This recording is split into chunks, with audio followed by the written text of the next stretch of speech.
Et bonjour à toutes et à tous, on se retrouve sur des studios.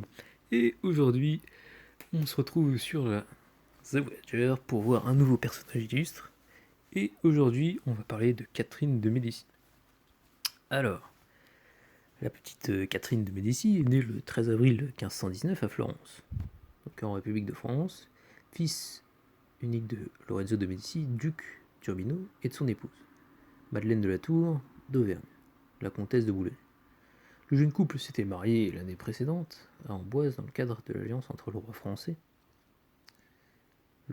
François Ier, et l'oncle de Lorenzo, le pape Léon X, contre l'empereur romain germanique Maximilien Ier.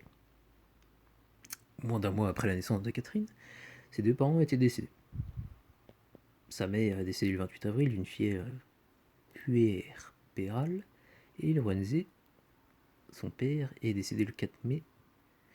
Le roi français voulait que Catherine soit élevée à la cour française, mais le pape Léon a refusé, affirmant qu'il voulait qu'elle épouse Hippolito de Médicis.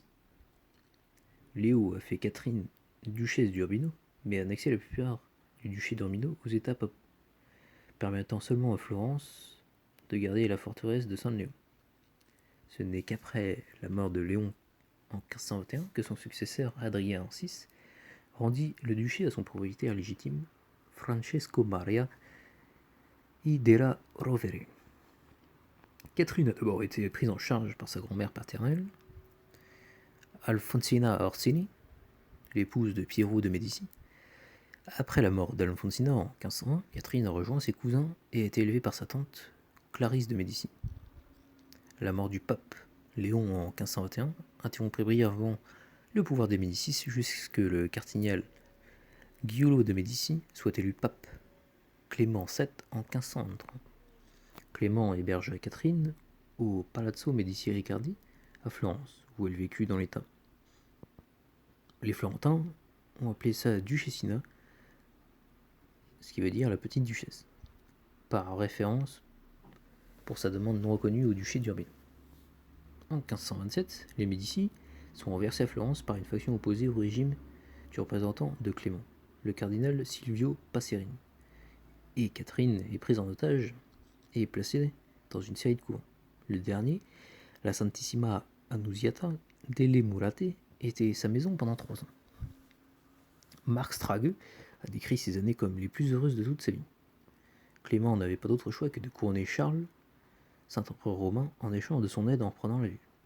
En octobre 1529, les troupes de Charles assiègent Florence.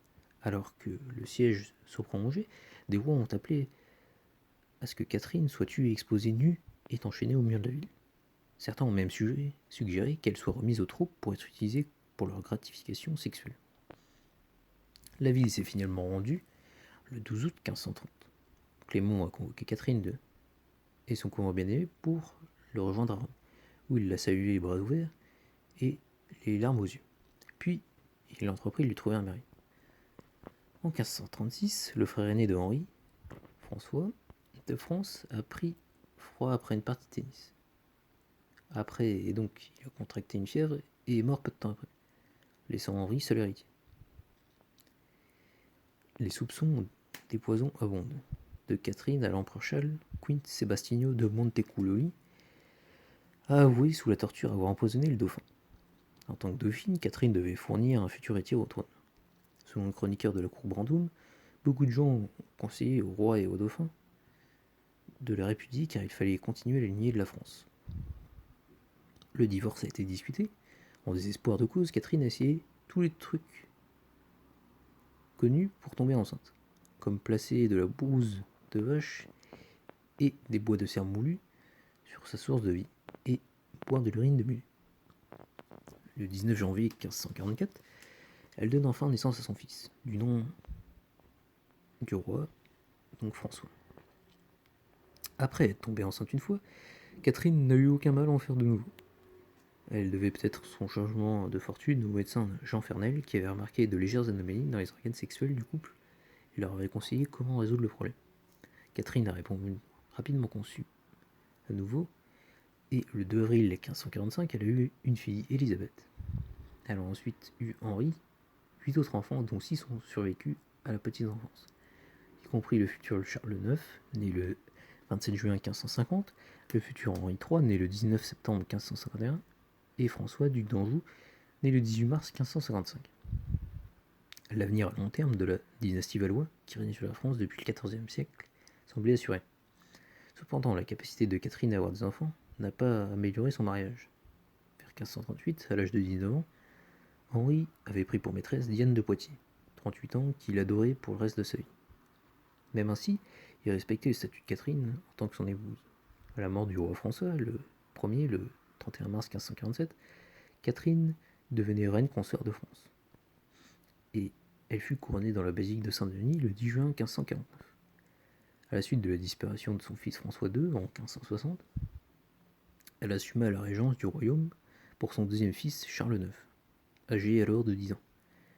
Elle prône et met en place une politique de paix qui laisse plus de place au protestantisme.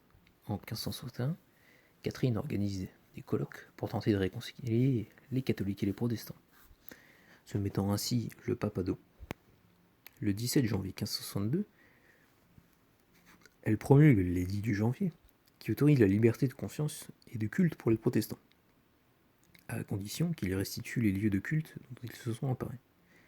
Il échoue cependant en comptant une trop forte impression, les guerres de religion menacent. En mars 1562, une cinquantaine de protestants sont massacrés à Oissy par les troupes du duc de Guise.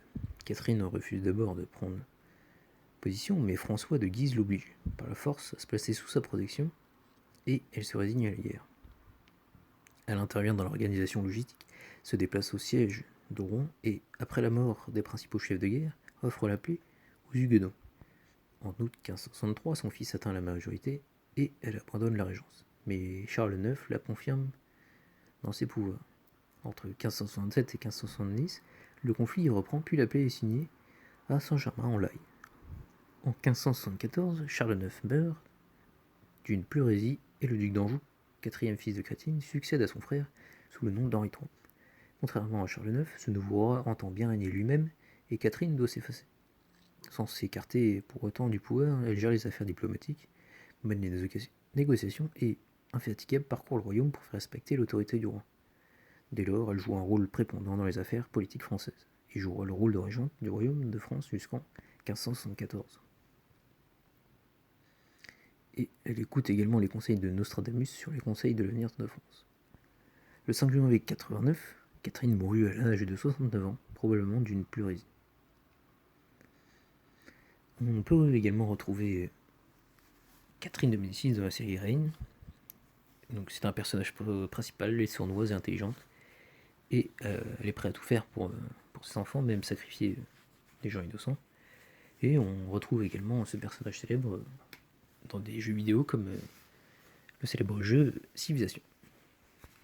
Et donc voilà, c'est tout pour ce petit épisode sur Catherine de Médicis. Comme d'habitude, si vous avez des suggestions, n'hésitez pas à les faire. Et si vous aimez, un petit like.